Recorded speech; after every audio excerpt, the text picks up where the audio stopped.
The college football experience, Army Navy game preview and bowl games, as well as FCS Playoff Preview and Picks episode on the Sports Gambling Podcast Network is brought to you by Underdog Fantasy. Sign up, and when you do, sign up with the promo code TCESGPN. You get a 50% deposit bonus up to $1,000. We're also brought to you by Rebet, a brand new sportsbook available in 45 different states. Download Rebet in the App Store and use the promo code SGPN for 100% deposit match up to $100. And last but not least, we're brought to you by Rhythm. Start crushing college football and college basketball with Rhythm. Get your free 7-day trial period today by going to sportsgamblingpodcast.com/rhythm. That's RITHMM. That's sportsgamblingpodcast.com/rhythm. And remember, as always, folks, to let it ride. This is Brian Bosworth, a.k.a. The Boz, and you're listening to SGPN. Let it ride, brother. Peace out. Boz out.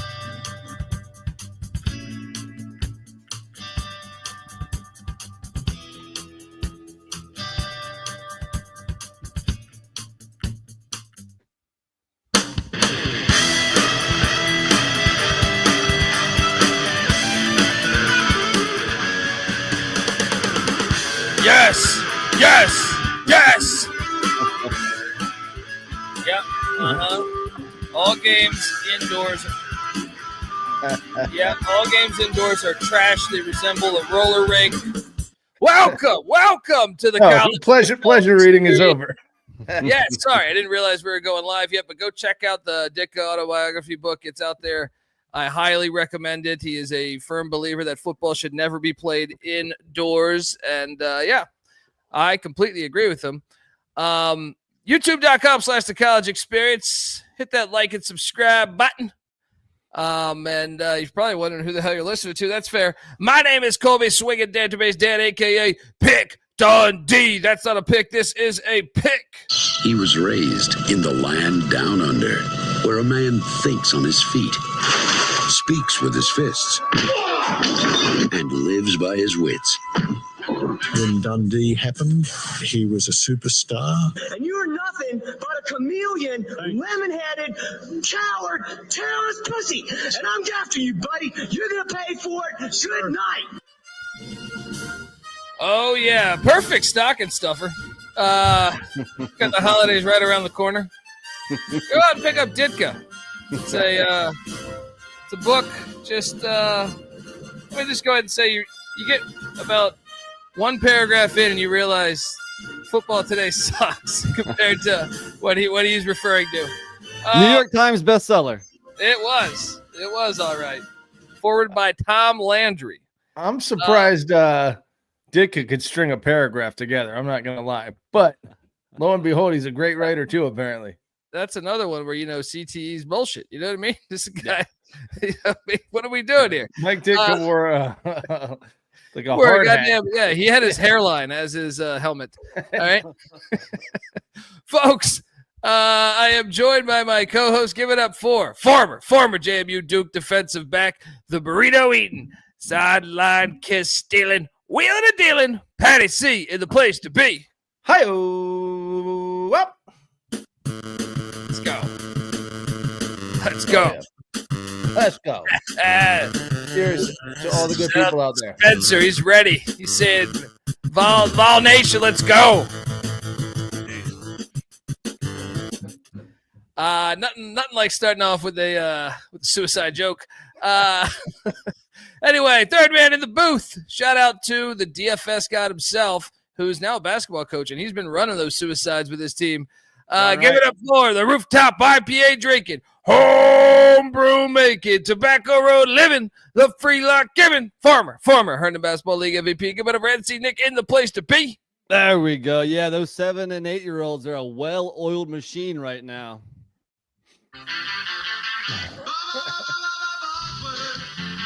Sounded wrong for some reason. But sound wrong, Patty C. I don't know. 7- and 8-year-olds being well-oiled is just they don't belong together. Okay? Oh, wow. It's going down to the Sandusky route. We're all over the place. Like, I start with a solid Ditka reference where we're just talking about good football. And you guys just taking all the chat. Whoa, don't say you guys. Don't say you guys. Well, the chat takes it to suicide. Patty C's taking it to Sandusky. Still got that poster on the wall for that second mile football game you attended. YouTube.com/The College Experience. I'm imagining a lot of people have already hit the dislike button. Guys, how you doing? We got we got a shorter slate of football, unfortunately, but we do have a 12-team playoff looming, and we still have a 5-hour interview looming with no, not looming, 5-hour interview accomplished with Bill Belichick in Chapel Hill. NC Nick, did you see him at the Piggly Wiggly? I didn't see him in town. I didn't see him at RDU, the airport. But all signs are pointing towards them because not only are they doing 5-hour interviews, but it doesn't seem like any other names are surfacing. So, all I heard was Jeff Monken. Interesting. I hope it's Belichick. I really do. Jeff Monken in Chapel Hill does not seem like a cultural fit, so to speak. I can't imagine UNC running a triple option. Yeah, me neither. They'd probably demand him not to run that, you know. But Patty C, you saw though that their offensive line coach from the Army Black Knights is now the new head coach at Central Michigan, and I'm referring to Matt Drinkle. So now we have Rice and Central Michigan go into the option attack. It's coming back, buddy. Beautiful. Patty, what do you make of Belichick at North Carolina? Well, I mean, how old is he? Is he like 70? He's younger than Mac Brown by 1 year. Okay. So 72. It's a youth movement. They're forcing Mac out the door. That's right. They're Right? getting 11 months. Look at all the pudding in the fridge. They're like, fuck, what are we gonna do with all this pudding? Right? Well, we got a guy for that. I'll give Belichick credit. He comes off younger than Mac Brown. Well, he's dating a 24-year-old. That's part of it. Maybe Helps. maybe Yeah. maybe he still has a little of color in his hair. I don't know, but Mac Brown just really felt like grandpa. I don't know if Belichick Mac feels Brown like with a year without football, he might divorce the old broad. He'll start. You know, I don't know, scouring the local local watering holes. Pull an Urban Meyer. Just get some stank. Yeah, Virgil, if you didn't catch Belichick's, shout out to Virgil. He's talking about Belichick turning North Carolina into a pipe league NFL team. They would run everything just like the NFL. That was his pitch to North Carolina. And I will say this, North Carolina's kind of caught in this spot where, and I feel like this is going to be an interesting thing moving forward, where there's probably some coaches you'd be very interested in, like Andy Kotelnicki. And you look at Penn State and you're like, well, with that seating, we might not be able to interview him until January 21st, which puts you way behind the 8 ball. I was telling NC Nick this yesterday. I can't believe that West Virginia and North Carolina have waited this long because the portal's already open. You saw Malik Murphy, the Duke quarterback, hit the portal. Yeah. Guys are going to start to get picked off like flies here in short order through the portal.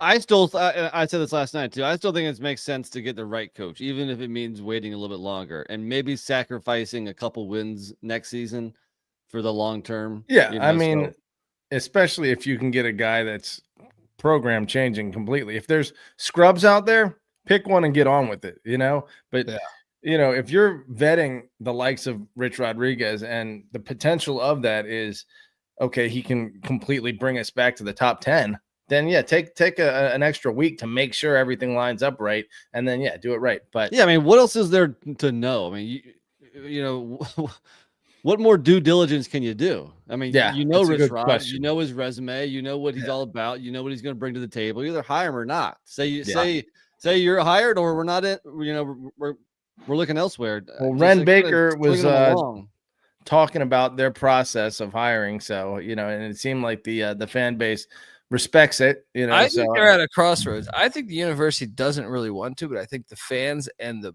NIL and the boosters all want them. And I think that's what's been taking so long. And Evan, the reporter, saying Rich Rod has informed the team that he's returning to WV. Evan's been spot on with all of his breaking news. Our own Adam Schefter here on who was the guy? Who was the guy that said like the Big Ten's playing they're coming back from COVID? It was like some message board guy. I forget his name. Yeah, I mean, Rich Rod to Dub V should have already happened, in my opinion. When he won the championship last Friday night, I would have said Saturday, you're hired. Yeah. And got the ball rolling on that. I think they're doing a bad job interviewing Anthony Beck. Who's they going to interview next? Jeff Hostetler? Right? And Belichick to carry that. Now, I will say Monken apparently he said he was contacted by West Virginia as well. So, yeah, I saw that. That would make a little more sense culturally. Line it up and pound the ball. I feel like West Virginia could get behind. I don't know that he would. See, Monken played wide receiver at Milliken with Jeff Query, the Green Bay Packer. Great. I don't know that this is another one where it's like it'd be interesting to see if he would do. No, I'm sure he'd get off the triple option a little bit, but I don't think he would completely. I mean, how much did Niumatalolo incorporate that at San Jose State this year? None. None? He completely went away from it? Yeah, they were running the fucking run and shoot. Had a pretty good year, too. Yeah. Well, maybe he would. Shoot. Yeah, well, I think Stutzman's like their OC. What does he do again? There's a name. The spread and shred. He's a pretty damn good OC. Yeah. Anyway, all right, folks, want to tell you the college football experience, part of the Sports Gambling Podcast Network. And if you haven't, download the SGPN app. It's completely free. You get easy access to all of our shows, our articles. Cannabis Capper's always putting together these fire articles, and all of our picks. All right, because the picks pages are there for each sport.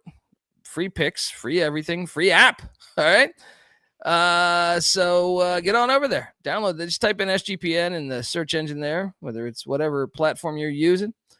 And hit that download button and let it ride.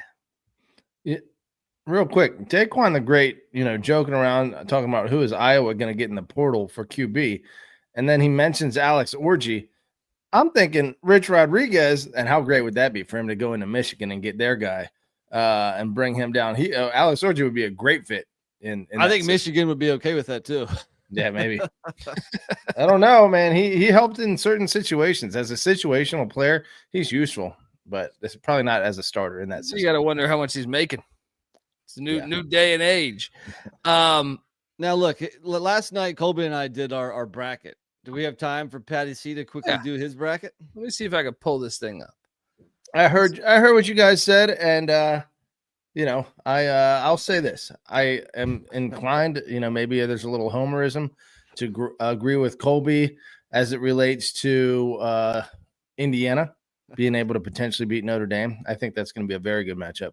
And I'm also inclined to agree with Colby as it relates to Ohio State probably being heavy favorites against Tennessee, just because, I could be wrong. And Ohio State, if Will Howard doesn't play great football, then yes, Tennessee's offense might put Ohio State behind the eight ball. And I don't know if they're built to come back, So, but I think Colby nailed it on the head with that one where Ohio State can rely on their receivers. In fact, Indiana obviously has the number one rush defense. They were shutting down Ohio State's rushing game, and Ohio State would just go to the pass.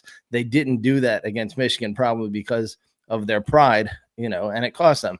So if they have to, I think they'll be able to open up the offense against Tennessee, and then I think they'll probably be able to stop them a little bit on defense.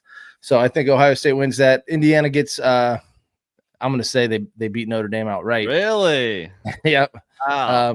But that's some personal stuff talking there. I think Clemson, Texas is about a coin flip. I agree. Nick, were you the one that took Clemson on the upset there? Actually, it was Colby. I was Colby. I think it's a dangerous opponent because I think they're playing with house money. It is a dangerous opponent. I want to see what Texas against good competition. Texas. It's tough to say how good Clemson really is, and the home field advantage is probably certainly better than any win they have. Yeah. I think that's a very live dog there. I I don't know. But either way, you know who I got beaten? I got Arizona State beating the winner. So that doesn't really matter. One of the things I want to mention, and like, I know our guy Spencer's a Vol fan, and one of the reasons why I like Ohio State, I know NC Nick likes the Vols.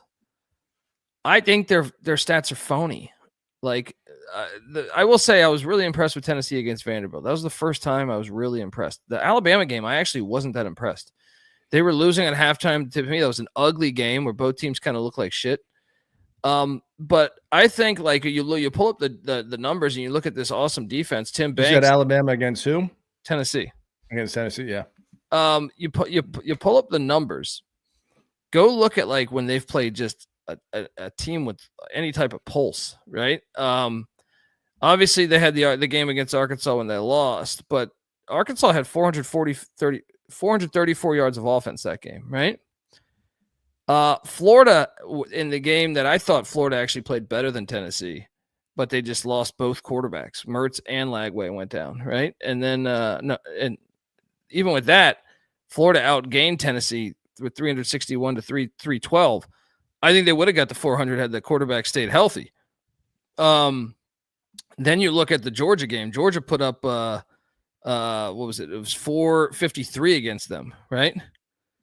The only like real big one there was Alabama, but Alabama's shown a tendency. Alabama just had 314 yards of total offense. Alabama's had a tendency of doing this multiple games. So it's almost like, you know, I just would like to see. I think Ohio State should be able to get theirs, in my opinion. So do you have Ohio State covering the 7.5 or so also? I do. Ooh, I disagree. I think Tennessee's going to cover. I feel like this is one Ohio State will be ready for. So I'm with Colby on that one. Nick, maybe it was you that had Penn State over SMU. I did. Okay, and I think Colby, you went with that too, right? Yeah, I think that's actually the one that I'm like, I'm just going on home game and cold weather. Like, I think if that line creeps up to double digits, I think it's at like right around -9 now. I think I might have SMU covering though. This is the one that it just feels like maybe SMU gets slapped around a little bit just because of how well Penn State played against Ohio State. I mean, they were right there. They could have won that game. And then they were playing really well against Oregon on turf, you know, which is but like Penn State's had close calls against a lot of teams. Even Illinois. That Illinois game was 14-7. Minnesota, like, Bowling Green. Yeah. USC. Well, I will say this: if Dylan Gabriel, who's not as fast as Kevin Jennings, but you know is pretty darn quick, if he was able to run all over them and do the late slide and keep the chains moving and tune up that Penn State defense for 38 points, then if they're not able to deal with that added element, then Kevin Jennings could make a lot of trouble for Penn State. So shout out to Kevin Marshall from FCS Nation Radio. If you haven't checked him out over the years, he's the top of the line right there. All right. What a wimpy little bracket with 12 teams. And then, now I get the comment. And my guy, Kevin, he's coming at you, D. Bettis. And I think Kevin's right. There's only one and it ain't Ohio. Kevin is a grad from the Citadel. All right. In the FCS. So, yeah, I think he's got a point. Stump Mitchell represent. Let's go. Yeah, I mean, I think the SMU Penn State game, to me, is one of the harder ones, and I'm basically just going on weather and home. Yeah, we'll see. I mean, outside threats on the perimeter, we'll see how Penn State if they can be kept a little bit one-dimensional. I don't know how much you want to have a tight end be your main threat. I mean, obviously. Singleton and Allen, the running backs, are explosive, so you can't really say but in the passing game, the tight end is the main threat, and so you know that's not promising if you're in a track meet, which SMU might present to them. So, but still, I think Penn State's defense will bottle up SMU a little bit, and it could get out of hand. Okay, so you guys, what did you do for the second round? I got Ohio State, Oregon. And I got Ohio State winning that one, but I mean, I have no idea. That could go. Oregon's won 2 straight against them.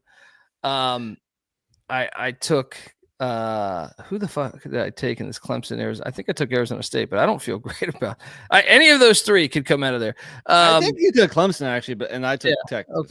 Okay. Oh no, I'm saying Clemson versus Arizona State. I know I took Clemson against Texas. Oh, no, I think you took Clemson over. I think you took Clemson over Arizona State too. I think, but I'm not positive. Well, here's the thing with Arizona State. I actually think the bye week really hurts them because they're like the hottest team in football right now, and now you have an extra week off. I think that's always tricky.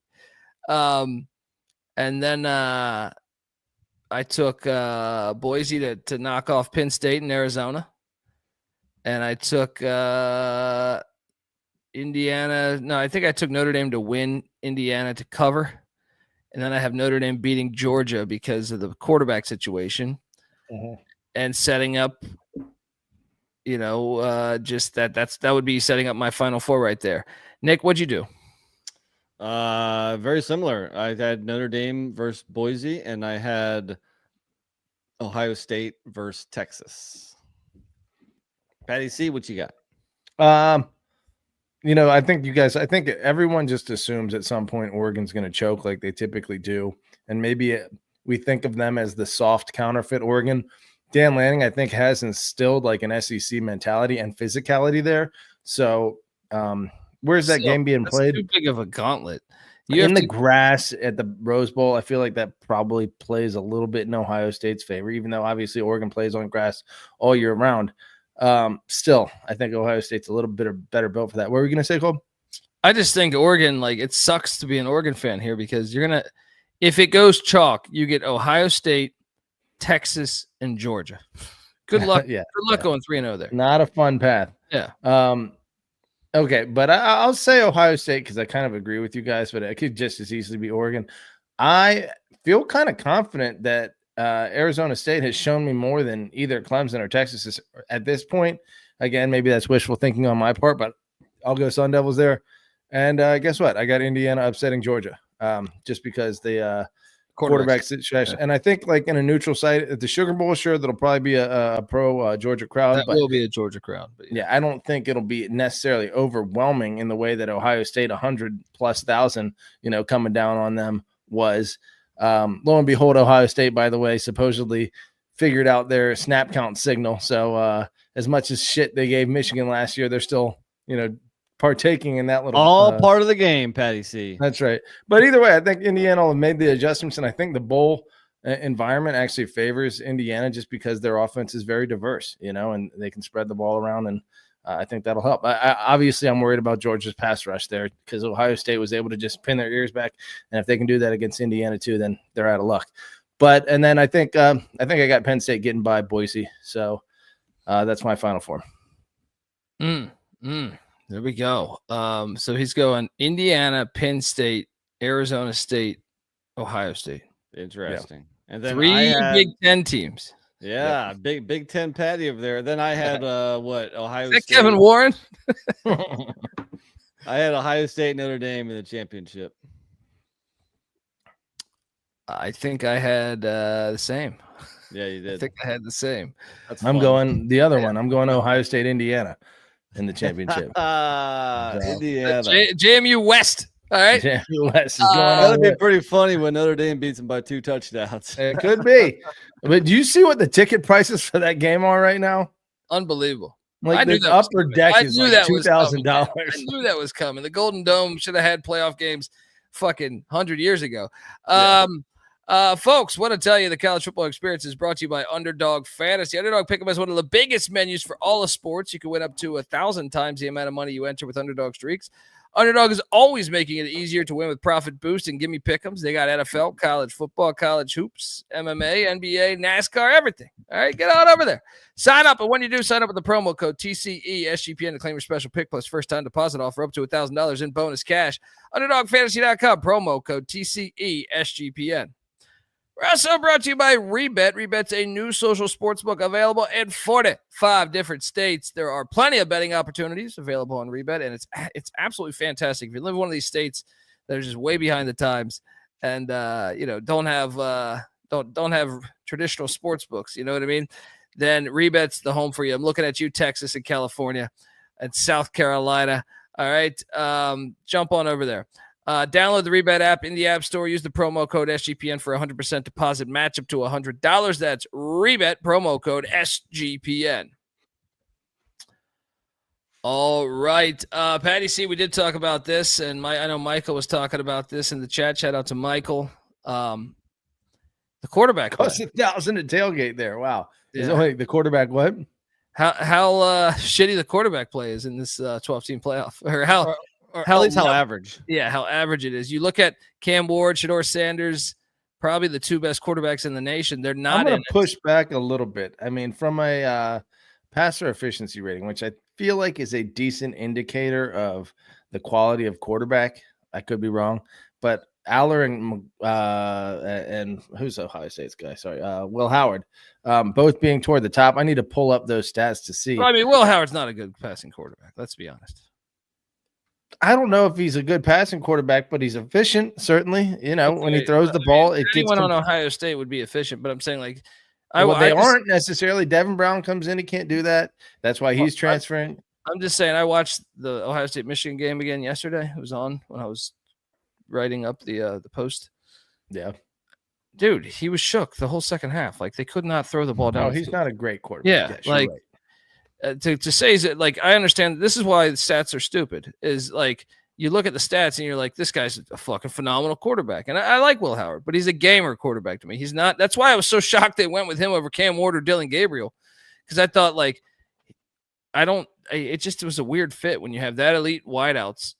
I don't think he's super accurate. Well, that's why I wanted either Colorado or Miami in the field because I think the contrast would be interesting, and it would be interesting to see how an elite quarterback how far he could take his team.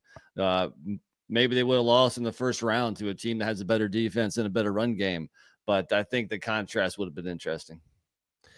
Well, let me tell you this: if you think he's not an accurate passer, he's fourth in the nation at 72.3%. Okay, so that's pretty damn accurate. Maybe you need to put a little respect on Will Howard's name over there and stop thinking of him as Kansas State Will Howard. And yes, Daquan in the chat, I'm not comparing him to Cam Ward. Okay, I just said he's an okay quarterback. He's maybe a good quarterback. He's not the number one pick in the draft probably, or number two like Cam Ward will be. So, but yeah, I think let's if I can use the passer efficiency rating as Curtis Works. And he's number one in the nation. Will Howard's number 3. Dylan Gabriel's number 7. Drew Aller's number 9. Sam Levitt's number 10. I mean, that's decent quarterback play. Kevin Jennings, number 13. And I think that is it as far as the quarterbacks that are in the playoffs. But that's like 6 or 7 in the top 20. That's okay. I still say Sam Levitt was one we didn't even know would start this year, right? Yeah. Maddox Madsen wasn't projected to start for Boise this year. Jennings was a backup as far as week 3, right? At SMU. There's no Peyton Manning leading his team, Well, there's Arch Manning. All right. No, and he's on the bench. Quinn Ewers has played like shit the past couple of weeks. You wonder about that. Yeah. Guys, here's some late breaking news that might affect Oregon here. There apparently Will Stein, and who knows if this is true or not, he might be getting hired at West Virginia, the OC for Oregon. I would imagine where's he would getting that because I see the Ryan and Rush show confirming that Rich Rod is the hire. This is hilarious. I mean, everybody's got their own little. Well, the Ryan and Rush show. The reason why I think that matters is that they're a little more plugged into West Virginia. I trust them. Yeah. I don't know. Well, I also might not trust Mac as much just because I think his heart is too invested. But I'm saying he knows people in the university. Though. Yeah, that's why I would say I worked in their athletic department. So, yeah, I don't know. But anyway, where are we at, guys? Maybe it is Stein. Who knows? Maybe it's Jeff Munkin. Maybe it's Chris fucking Kringle. All right. Maybe think about Chip Lindsey hired as Michigan's OC. What is there? I mean, I feel like any North Carolina coach has probably got a passing tendency. Which he was terrible at Troy. I'll tell you that. Yeah, I don't know.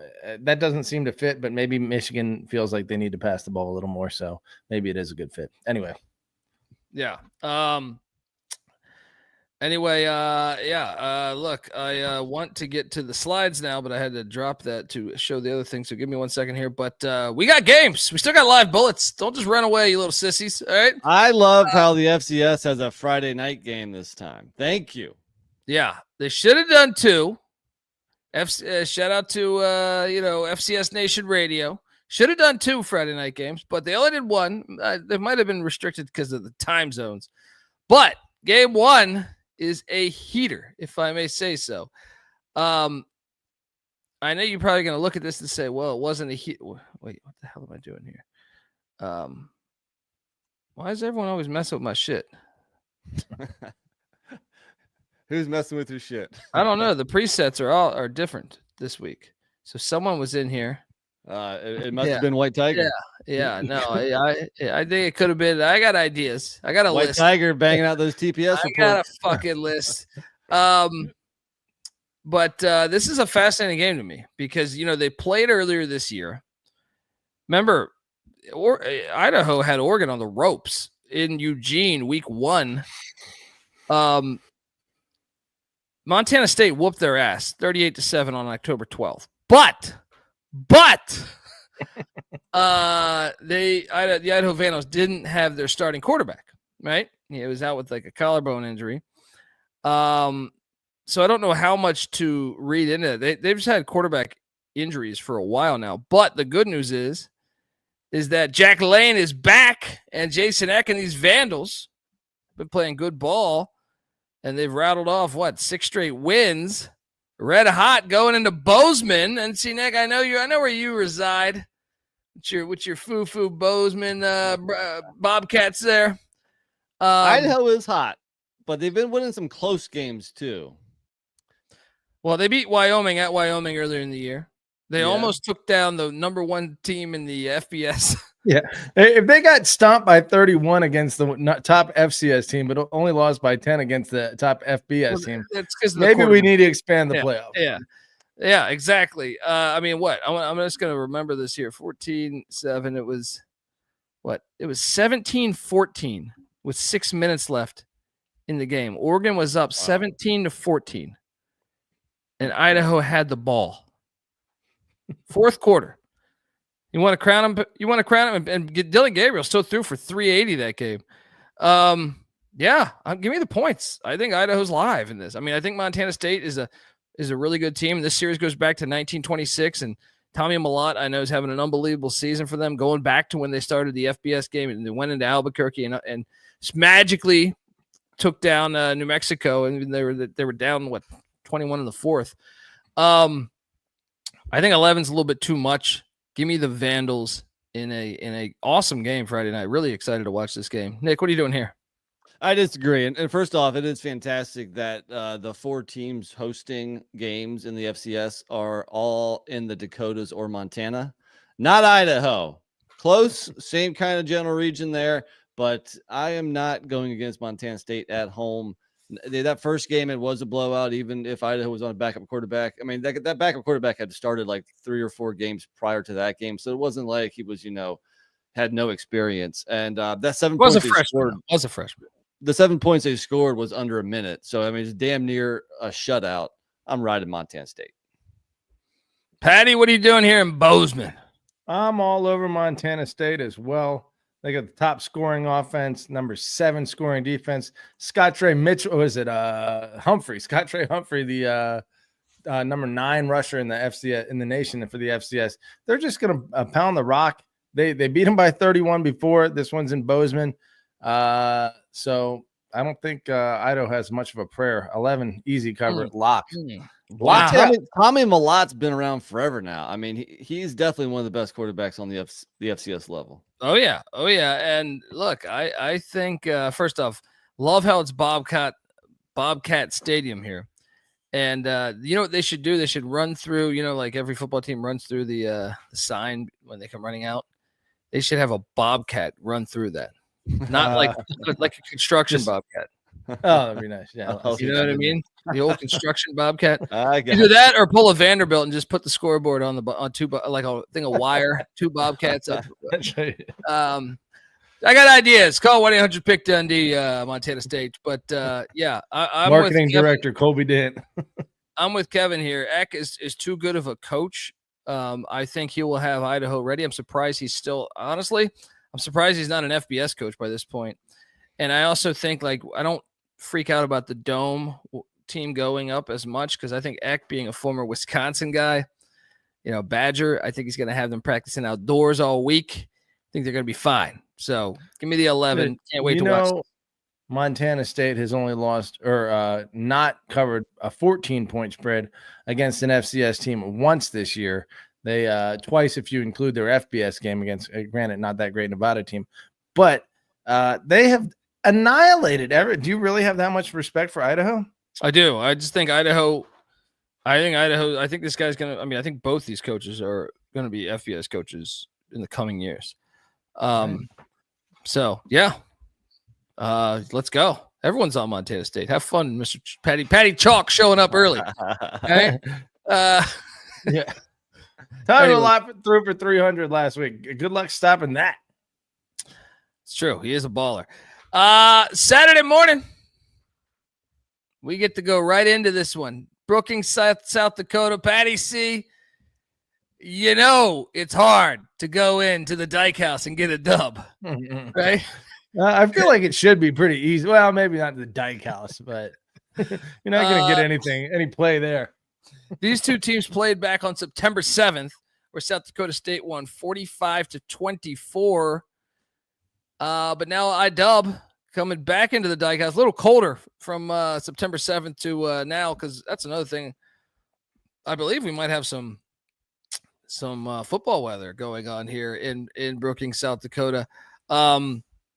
I am seeing 28 degrees as a high. Chance of snow. We got a little team from San Antonio coming up there trying to pass the ball around with old Zach Calzada, former Texas A&M quarterback. Now lock it up on that alone, man. He has thrown 34 touchdowns this year, man. So remember, Cam Ward was at IDub. That's where he started his big time career there. Wow. I'm actually going to take the points. I think South Dakota State will win the game by 17. IDub's got enough pride to stay within this number. I am a little concerned about this football weather, though. I am a little concerned about these boys from San Antonio, especially if it's snowing. It said, 15% chance snow. If there's no snow, IDub stays in it. And especially, with being the more finesse team. But as long as it's dry and it's just cold, I don't think that, and as long as it's not windy, I don't think that disrupts the passing game that much. That final score, the first match, it was a bit misleading. It was 17-17 mid-third quarter. In that game, Calzada threw for 350 and 3 touchdowns. I think South Dakota State, while still very good, probably not quite as good as the last couple of years. And I still think they're given that love as far as the spread, like we saw last week, where sure, they had no problem beating Montana, but they didn't cover.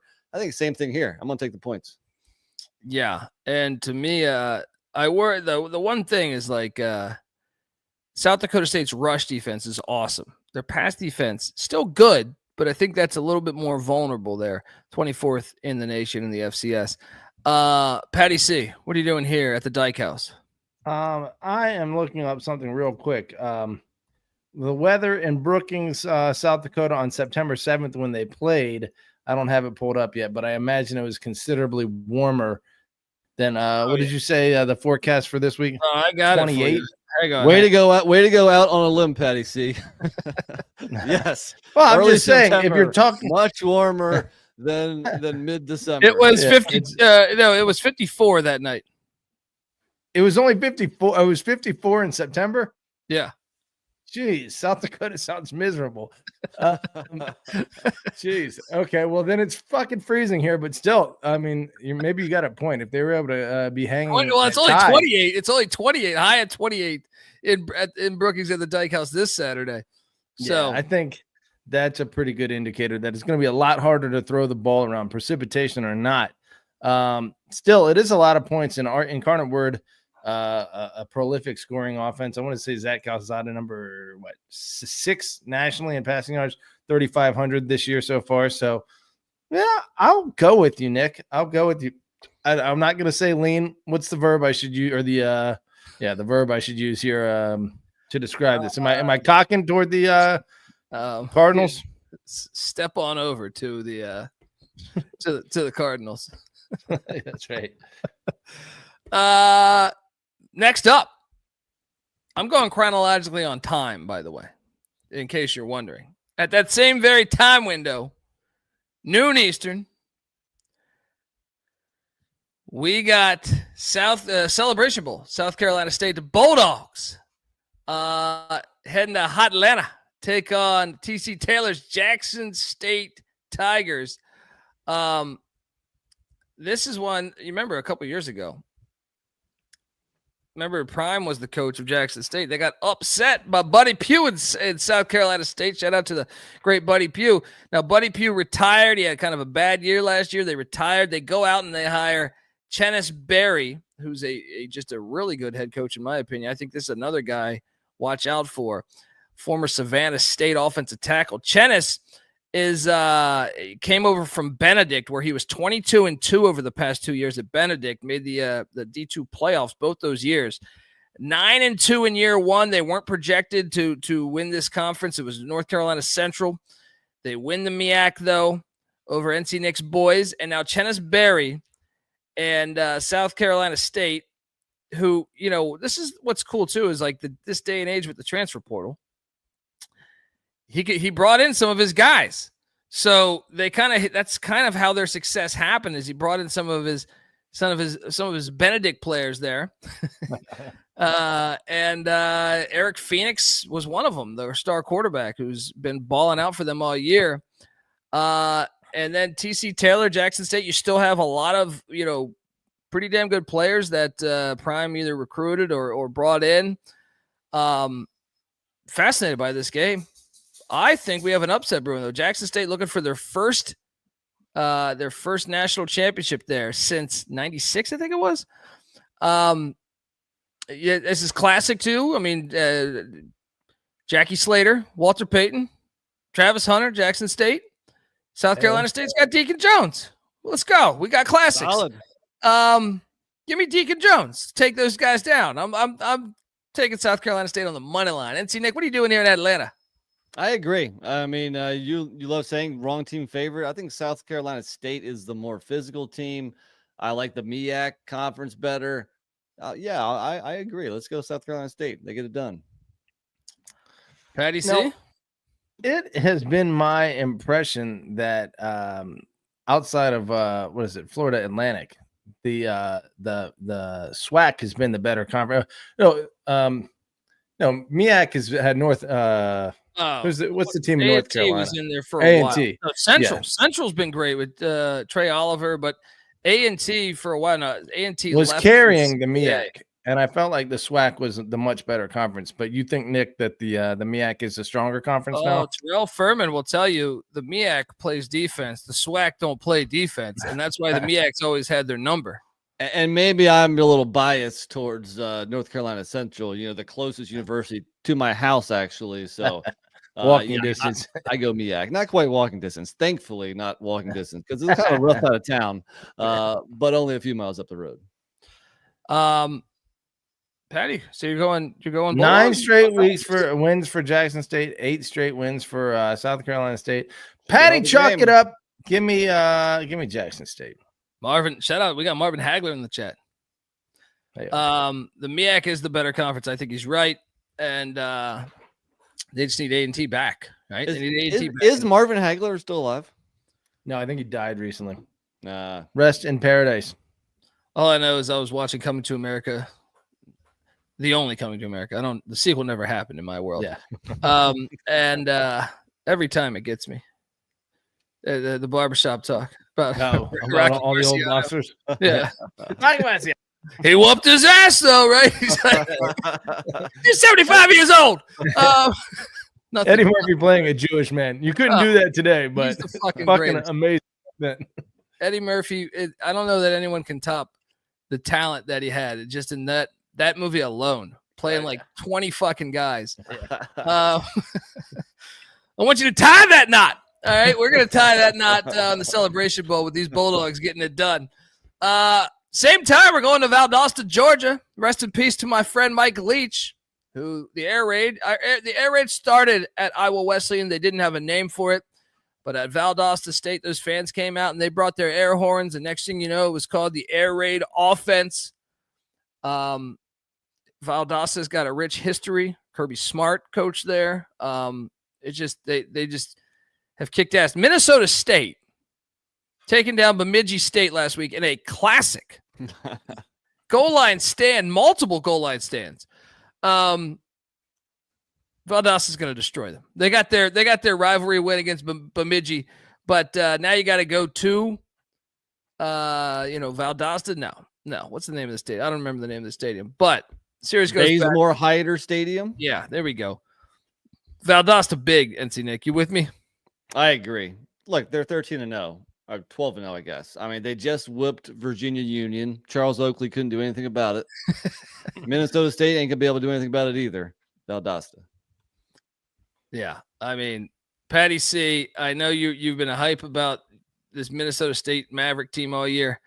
And what do you make of I won't bet against Coach. I won't bet against Craig T. Nelson. You know, he and Dauber have the formula for this upset victory on the road. I don't know. That is a long road trip. Minnesota State down to Georgia. Yeah, Valdosta is that good. I'll take him. I'll take Valdosta to get the win and cover. Yeah, and don't sleep on Sammy Edwards. He's been slinging the rock. 28 touchdowns on the season for Valdosta. And their guy, Blake Hester. Still not sure if there's any relation to Jesse. The former Colts wide receiver. Or Devin. Yeah, excited. Yeah, excited. Yeah, I love how I thought of Jesse before Devin. Mountain Union's headed to Salisbury, I almost said. Salisbury, Maryland. We had someone in the chat talking about they're going to be at this game. Remember NC Nick last night on our show? That's right. Someone's headed to this game. I forget who, but shout out to that. Mountain Union with the big win on the road in Pittsburgh last week. Now they got to head to the Sea Nest. What was it called again? Seagull Stadium. Yeah, no, but there's a name. There's a nickname for it. Probably the Nest. Yeah, the Sea Nest or some shit like that. Anyway, look, Mountain Union's been a fun story. I know you dominated for decades. You can't. Huge, by the way. Can we talk about how big of a weekend it is in Maryland this for football? This is one of 3 big-time ball games we got going. Mountain Union, everyone's on Mountain Union. They don't know about the Sea Nest, all right? They don't know about the Bay Bridge, all right, when they got to go over that fucking Bay Bridge, all right? Give me Salisbury, upset special. I'm guessing that's a reference to the Bay Bridge being exploded. Wait a second. What am I thinking of? The Key Bridge is the one. The Key Bridge is the one. Yeah. Bay Bridge is the one. It's still intact, buddy. All right, but they're nervous after they saw the Key Bridge footage. All right, they're nervous and they're gonna say, "Well, I don't know about this trip." Salisbury gets them. Upset of the week. Nick, I agree. I'm going with the home team. It's easy to see a tide turn. Mountain Union is going to be replaced by Salisbury, the Eastern Shore of Maryland, as the premier Division III school. Got to go with the Seagulls. Patty C., there's only one of these 2 schools that recruited you. Are you going to be loyal? Are you going to be loyal? What I loved about my trip to Salisbury is this was like early 2000s. They put on their highlight tape of like the defensive backs, and they're playing Right Now by Van Halen was like the background music. I was like, dude, you guys aren't that hip. I'll give you that. It was so Patty C., that's what didn't sell you. If it was fucking Coolio, you would have been in. Well, their dining hall was pretty shit. I mean, it's just kind of a shitty school. But I will say that I had fun drinking with them. That's what's think of how your life could be different if you were a Seagull. Yeah, it's true. All right, I mean, shoot, I'd be living in Ocean City right now. He's grading the dining hall. Come on, I'm a prima donna. No, dude, but dining hall is important. Let's be honest. I don't want to eat trash for 4 years. We got the sweep, right? We got the sweep. So that burrito on the sideline was not trash. It was a quality burrito. That is the A+ burrito. Harrisonburg, known for their burritos. What are you doing here, Patty? I'm all over the Seagulls. Mountain Reunion, your fucking dynasty is long gone. Later. I agree. Folks, want to tell you the college football experience is brought to you by MyBookie.ag. We've been running on MyBookie for years. Check out their new and improved website. It's great on mobile. Plus, there's props for every game, live dealer casino. So what are you doing? They got these new early cash out options. I can't recommend it enough. So head on over to mybookie.ag, promo code SGPN for 100% deposit match up to $1,000. Plus, they're going to give you a little $10 casino chip to get your beak wet. That's mybookie.ag, promo code SGPN. We're also brought to you by Rhythm. Rhythm is the #1 AI-powered sports betting platform that helps provide bettors of all levels the ability to build custom predictive betting models in seconds and get predictions for betting on money lines, spreads, totals, props. Look, you can build your own model. I did it and adjust around it. Or you can copy one of the top performing models from the leaderboard. Probably still make cash just following someone else's work.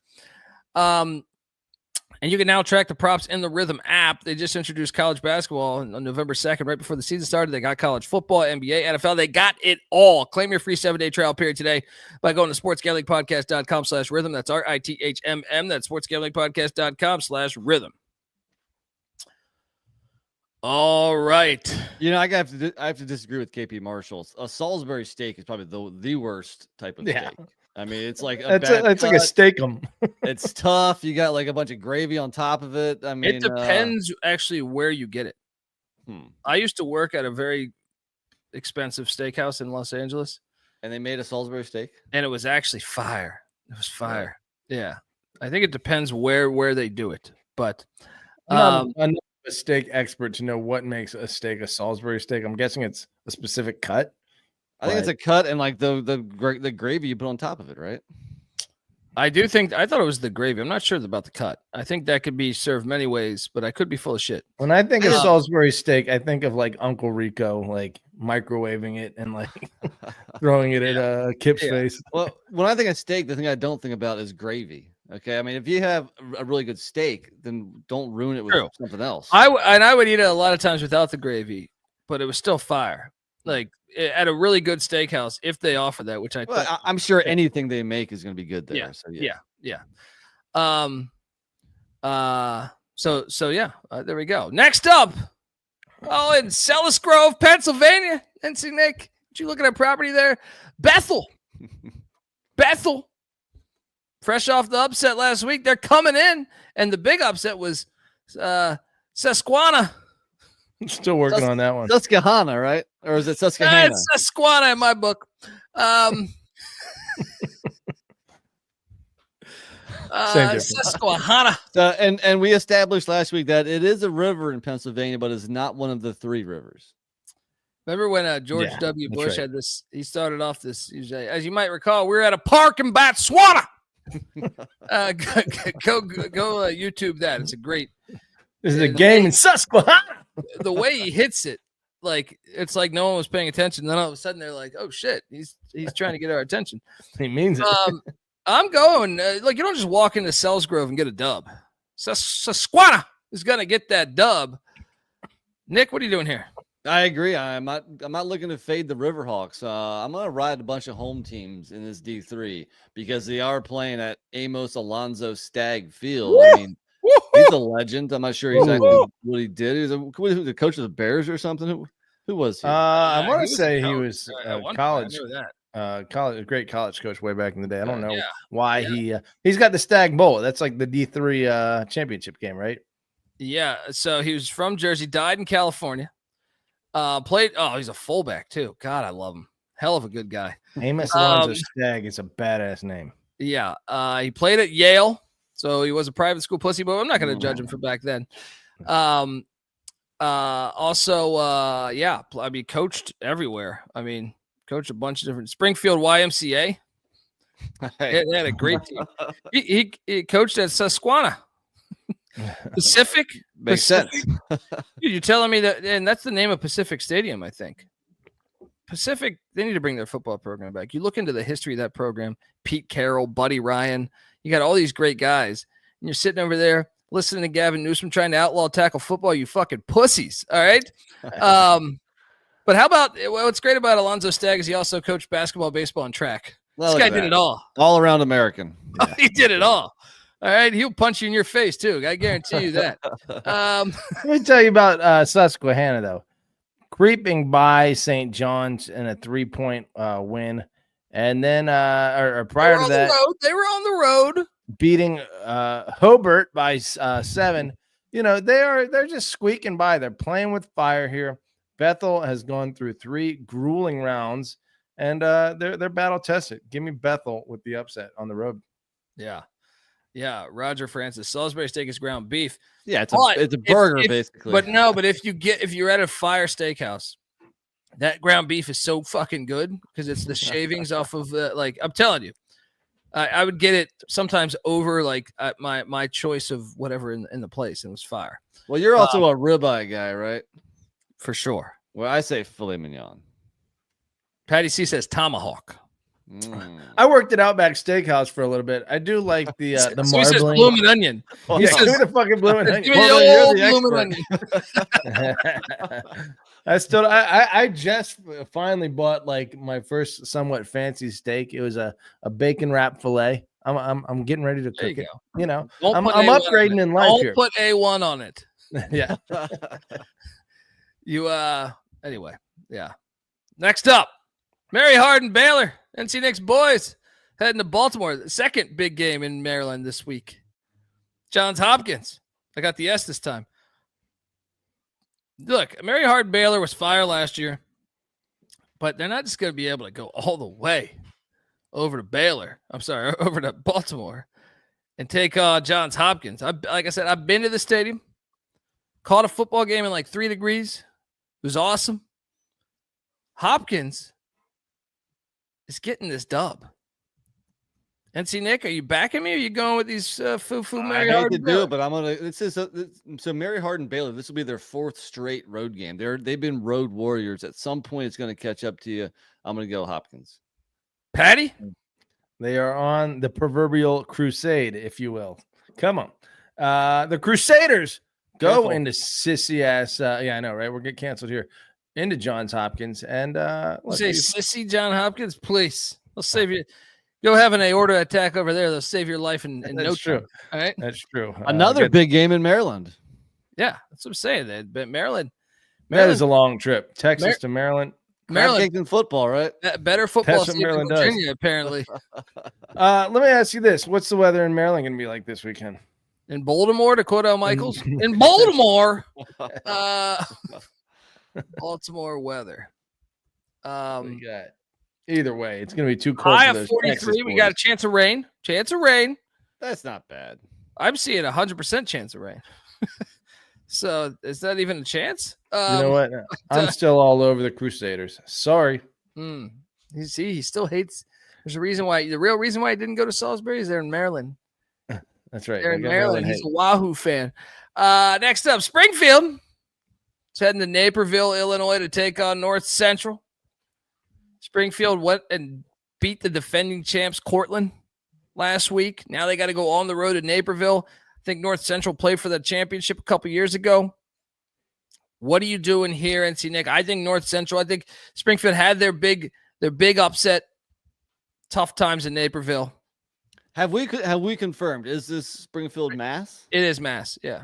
Well, I'm going North Central then. North Central. I mean, they're the school in Illinois. They're at home. Tougher team. Get that Springfield, Massachusetts bullshit out of here. That's basketball country. Hey, well, I thought you just hated the Northeast in FBS. I like it in FCS, but Division III. Randy C, what are you doing here? So Springfield, Massachusetts, if I'm not mistaken, is like super hood, right? Isn't that the Basketball Hall of Fame's there? The entirety of probably most of Massachusetts. Probably you can touch Patrick Ewing's knee pad. Still has sweat on it. It's still dripping sweat somehow. That's right. It stays wet forever. From the '84 national championship, magical North Carolina. No, I'm pretty sure Springfield. I'm looking it up right now. It's super ghetto. And Naperville, my old roommate used to be from there. He says it's like a super upscale kind of hoity-toity neighborhood. So we have a cultural clash here. I'm inclined to go with the more hard scrabble crew in Springfield. But you know what? I think the funding, I think the community involvement, you're going to have a good showing for North Central. Give me North Central. That was quite the ride there. It looked like he was going to take Springfield. All right, now you move over to the 1 o'clock slate in Benedictine, not Benedict that we talked about earlier. Benedictine.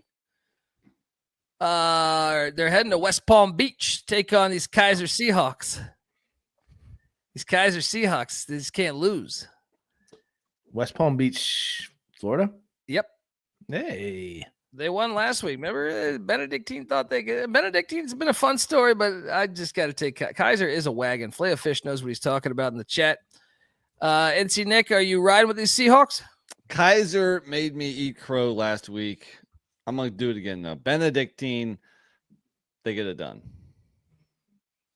Arizona versus South Florida. This is most of I feel like Division II and Division III football is played in cold weather at this time of year. This is maybe a high scoring affair we see here. Give me Benedictine on the road. I will. Is that a mistake? What? Yes. All right, then give me Kaiser. I don't fucking know. I don't watch Benedictine. Give me trust me. Jim Rice is not batting third. Let me give it. Let's get a score update on what some of their Kaiser's blowing out everybody. I'm not a big fan of that B. It's kind of Red Sox-ish, but not. I mean, I don't like the shape of it. It seems like it has no shape. Yeah, it looks like it's like a 6-year-old. A lot of swag missing here for. I want some sharp lines. I want some defined spaces. That's not it. Patty, see, Benedictine took down Indiana Wesleyan, who was 10-1 last week, right? Okay, 10-1, so they got it done there. But I kind of think, and even with that, they won 20 to 9, I think it was. And then Kaiser Permanente took down Georgetown, Kentucky by 16 in West Palm Beach. So, I mean, you got quite the game here, and we got a classic Midwesterner coming next. What do we got? Anyway, so wait, are you going? What's your final pick here, buddy? That is a long road trip for Benedictine, going from Mesa, Arizona, down to West Palm Beach. Give me Kaiser. Weehawk, some Alonzo Stagg talk there. James Naismith played center on his football team. Woo! Fantastic. Woo! Just legends. Yeah. And he's referring to Springfield, but let's talk about. I sent this to our guy J Mark. We have a classic battle of two Iowa schools going at it. The winner goes to the national championship. Morningside heading into Des Moines to take on Grandview. Ooh. This is Iowa football. This is better than anything on the NFL front. I tell you, who are you going to go? Who was that? It was Morning Star, right? That old big man played for the Mavericks. Yeah. Alonzo, right? Yeah.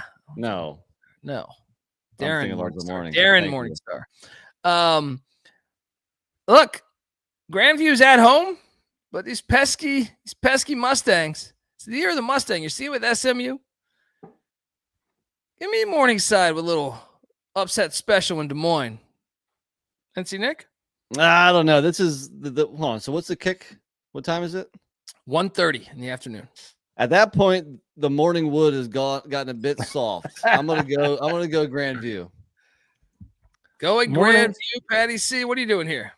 Morningside is sitting there at 12-1, 1 3-point loss to open the season against the vaunted Benedictine squad. Since then, 12 in a row with some super dominant wins. Give me Morningside. Give me the Mustangs. Yeah, it's gonna be a great game. Can't wait to watch it, folks.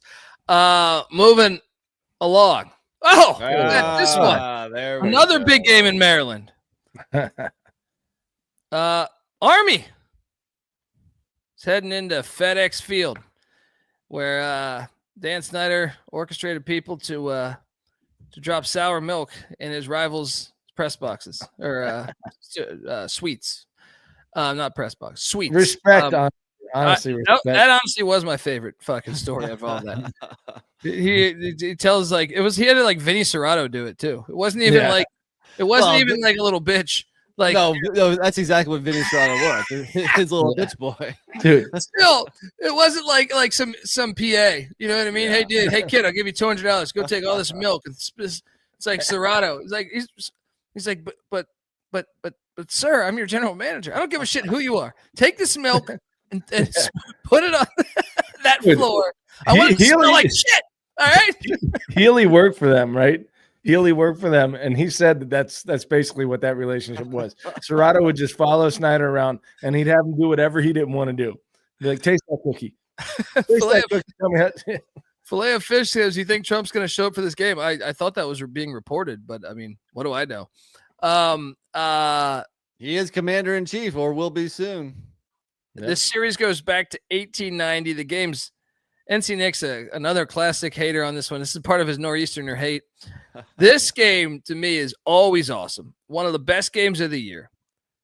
And 6.5 points is ridiculous in this game. That is a ridiculous line. You're like 15 minutes from Annapolis. I think Navy will have a little bit of the crowd. I'm all over the points. Army stormed the field last week, folks. This is a great spot to grab Navy. Sprinkle the money line. Are they not going to get back up for this game? Well, they've won 2 in a row. I think the bigger motivation. Blake Horvath, by the way, is saying he's playing. You look at Navy's losses. Some of those came without Blake Horvath. So Horvath playing. It's closer to the Naval Academy. Buddy, we're in the midst of Army's greatest season in like 100 years here. You think that's why it's even better to take Navy. Oh, I want Navy, and I'm a big Army fan, as you know. Gosh, but 6.5 points is that's like getting 49 with Western Carolina. You know, to Weedhawk's point, he said, and I know it because I bet Army minus 3.5 this past Saturday. So the line has gone up a lot, which you might expect. For me, I mean, my breakdown of this game is that, yes, traditionally in this game, you want to take the dog, you want to take the points, especially if it's anything more than like a field goal. But I just think this year, I think Army is that much better than Navy. And it may be chalky as hell, but I'm going to lay the points with Army, and I think they can still cover 6.5. I think they win by double digits. Oh, you're crazy. You're crazy. Like Air Force covered. That game was way closer, and Air Force was playing like ass at the time. When you practice against these offenses every day, they're not going to cover this big number. But Spencer does crack me up because imagine how good of a game this would be quality-wise if the loser got deployed the next day.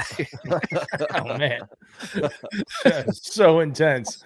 I guess you're going to Syria. I guess it depends on where they're being deployed too. I got a buddy that spent 10 years in Germany. It's like, that's fantastic. I was at Oktoberfest, just hammered all. Right. Give me the 6.5. I'm sprinkling the money line. I think this is Navy's whole season. I think Navy has the more motivation for this one. And I also think just 6.5 is such a gigantic number in this. And I'll take the under as well. But I can't wait for this game. I was going to go to this game.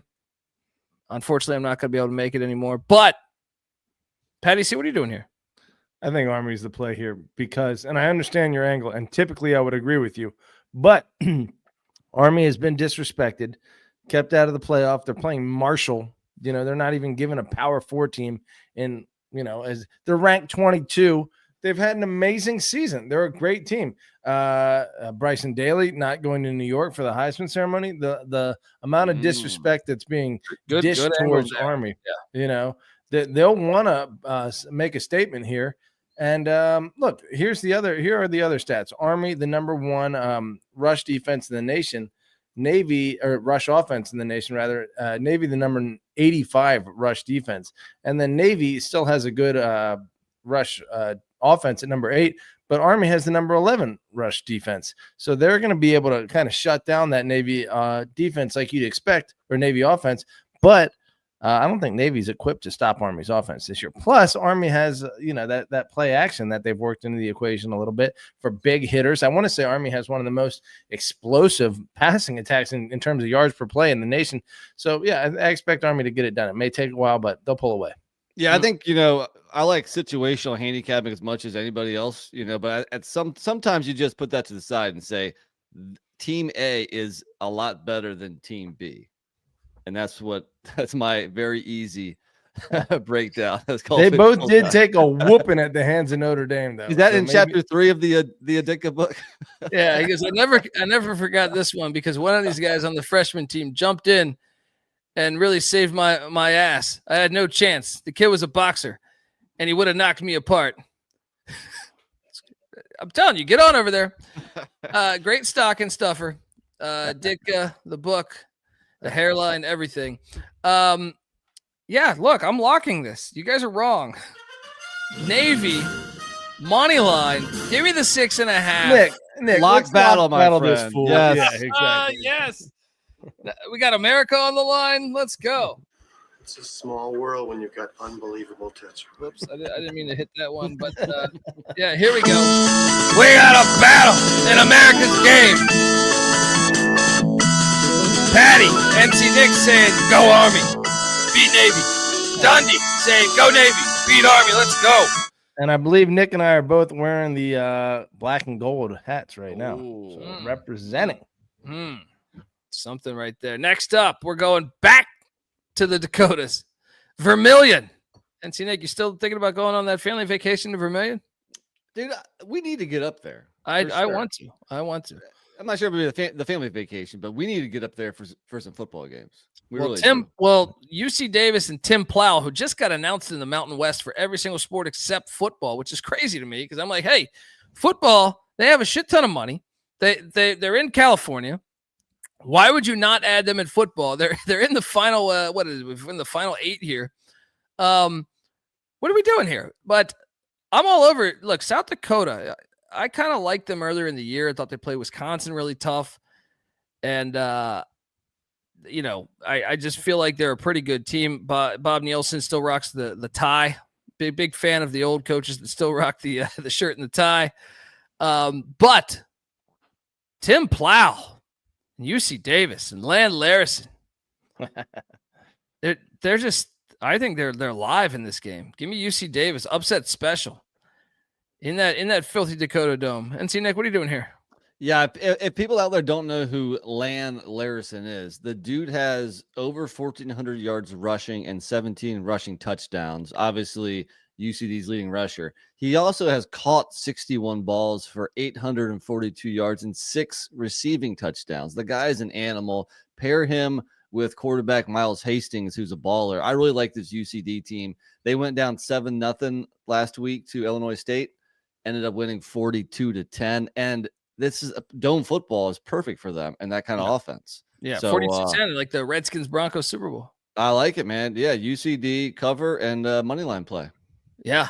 Patty C, you riding Davis? You going with these Coyotes? Well, I do think that's way too many points. And both of these teams have, phenomenal, I guess, records here. Wisconsin was only a 14-point loss for South Dakota, and their only other loss was a 3-point loss at South Dakota State.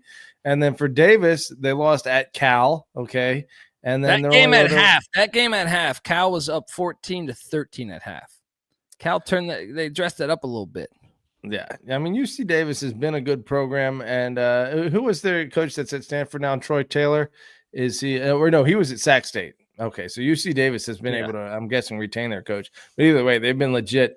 No, and, Tim Plow. Dan Hawkins was their coach last year. He retired. Tim Plow, who had previously been with UC Davis before taking the Boise OC job, he is their head coach. Okay, so he's taken over.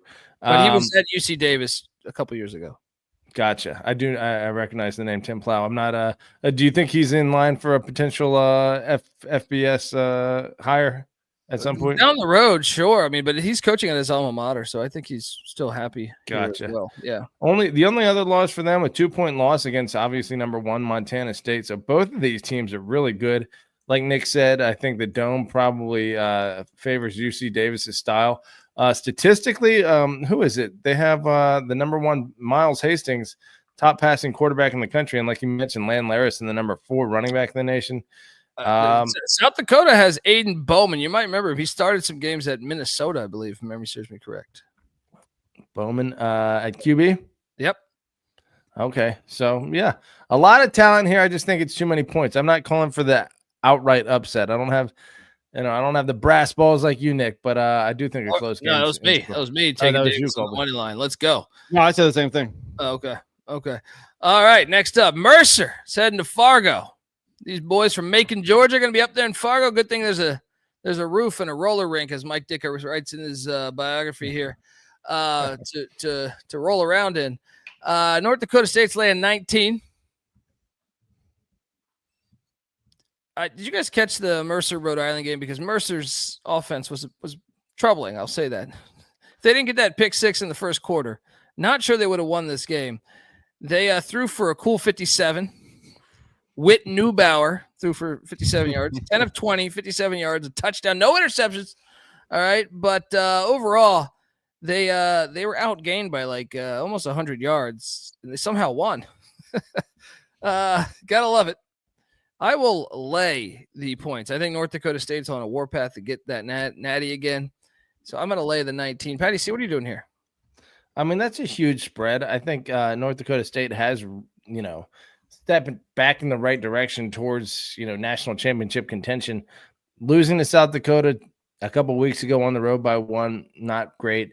The Colorado loss at the beginning of the season looking pretty good right now. I mean, they probably could have won that game. So I don't know. This is another great game. And Mercer, meanwhile, got smoked by Alabama, if I'm not mistaken, right?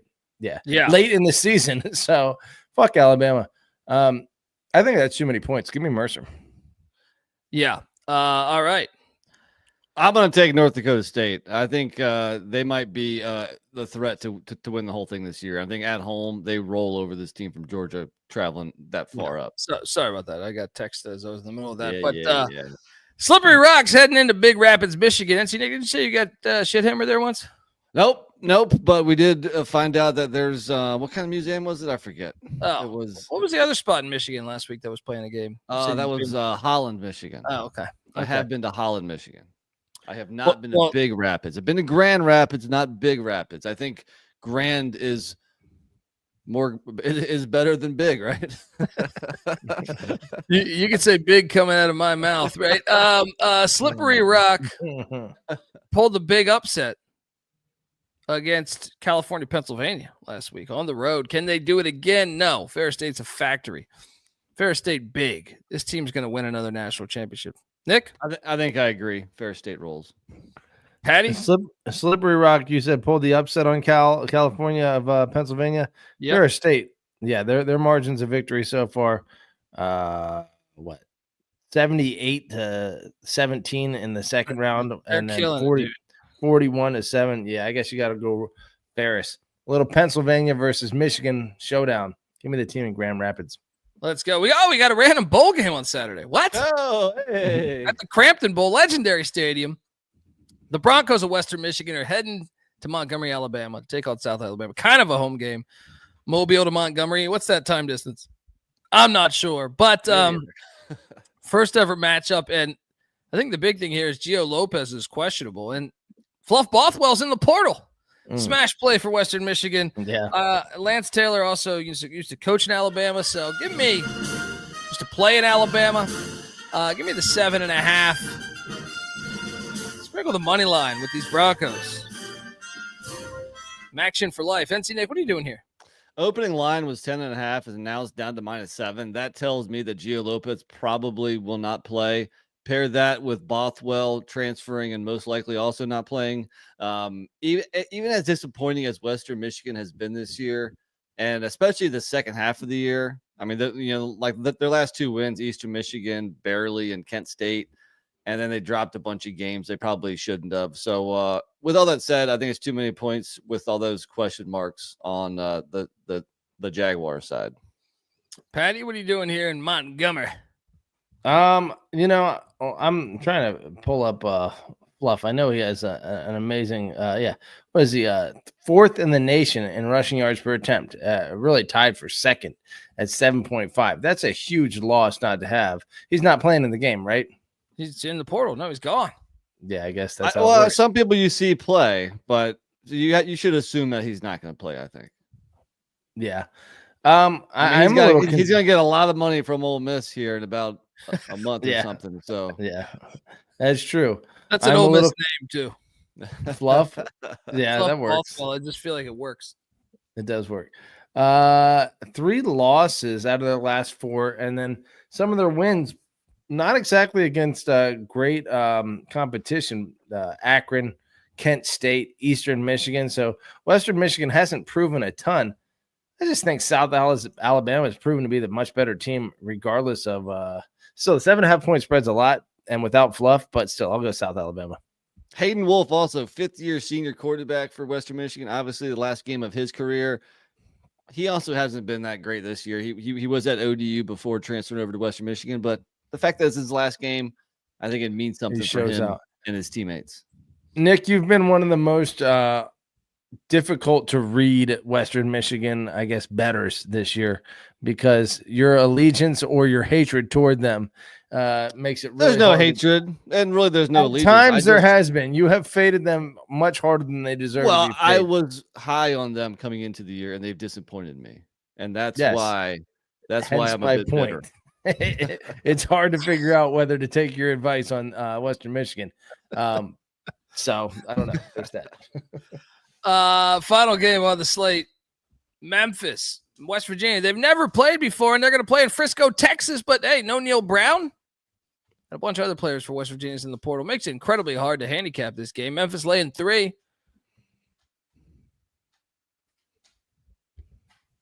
I don't know what to make of this. I think This has got to be Seth Hennigan's last game, right? I believe so. He's also a senior, yeah. Yeah. I'll take Memphis -3 just because Dub V. Who the hell's playing for Dub V? I feel a bunch of their players I saw hit the portal. Green's playing though, right? I think he is. I haven't seen it yet. If not. So, but I'm still taking Memphis. They have had more reason to be there, I feel like. And the line, as Whipped is saying in the chat, the line opened up at +3. And shout out to Pete B. Love you guys. I owe you for a great season. Venmo or Patreon? Venmo all day. Let's go. Let's keep this. Skip the middleman. Yeah. Check out under the table. Check out his podcast, the Sons of Saturday, and he does a Virginia Tech podcast. And for some stupid reason, I can't fucking think of the name of it right now. Is it In Too Deep? Drop it in the chat, Pete, yeah. and we'll put it on blast. But I'm gonna go West Virginia. I think I'm gonna Too Deep podcast, I believe. There we Too go. Deep, yeah. I'm gonna fade that line movement, and I think you still got somebody like Garrett Green, or who's a receiver, Hudson Clement. Those guys were born and raised in West Virginia. They play for West Virginia. Isn't Green? I know Clement is. All right, Garrett Green's from Tallahassee, Florida, so that kind of scratches that. But I still think they're the better team. I think Memphis has been a little bit phony this year. Give me the Mountaineers. Yeah, let's go. 6-6 versus 10-2. All this, cross conference stuff, and I want to say this, okay, and maybe I can squeeze this in before the end of the episode. I get so sick and tired of all of these people immediately seeing that the SEC isn't in the top 4 spots, right, and getting the buys and wanting to change the system immediately, right? And yes, tell me if you feel like this is an anomaly. Clemson as a 10-win ACC champion at number 16. Okay, in the first place, when was the last time the ACC champ had 3 losses? That probably doesn't happen very frequently, right? And then an 11-2 Big 12 champion being outside of what? They're sitting there ranked at number 12.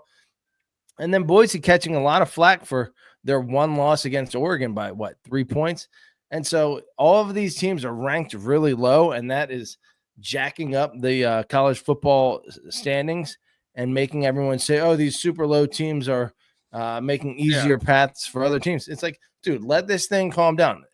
Arizona State starting as the basically at the bottom of the Big 12.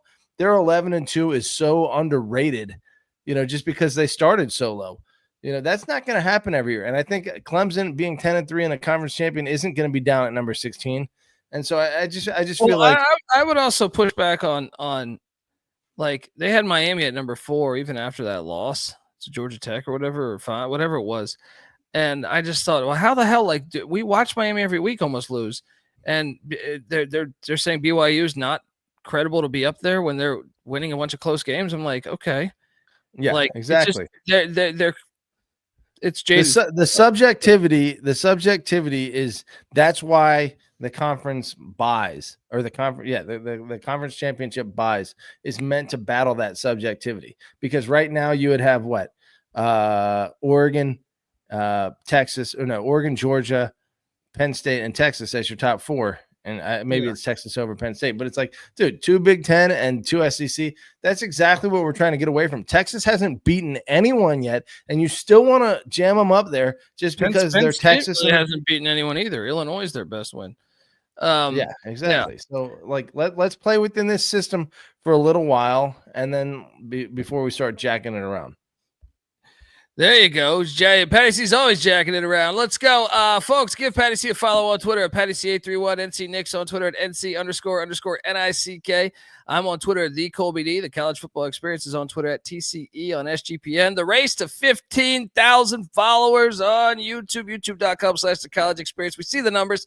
Please, if you can, hit that like and subscribe button, or we're never going to talk to you again after December 31st. What's the game you guys feel best about before we get out of here? Of the whole slate? Yeah. Army. I'm going to battle you. Navy. I think Navy's the one I feel best about. I do like Idaho plus 11 as well. Anyway, Patty, on the FCS level, I think my favorite is North Dakota State. Let me see. Patty? FCS bracket. Yeah, I would say Army against Navy is probably my favorite. It's a big spread, 6.5, but I think Army's that good this year. As far as the FCS, give me Montana State, Idaho. Let's go chalk as hell. They've already done it on the field one time, and it was ugly. So let's assume it'll happen again. Yeah, and check out check out the Too Deep podcast. Pete, a hell of a good guy. For Virginia Tech football analysis you won't find anywhere else, and also the Sons of Saturday. Shout out to all of them over there doing that. And thanks again, Pete. Folks, also round robin, may I just throw this out there before I leave? Navy, Western Michigan, UC Davis, South Carolina State. See you at the winner's circle. Folks, this is the College Football Experience. You better start thinking about yours. And we are out of here. Run and shoot. We can really run and shoot. And the whole team's looking, and the whole world's looking with a game. Army Navy. Run and shoot. We can really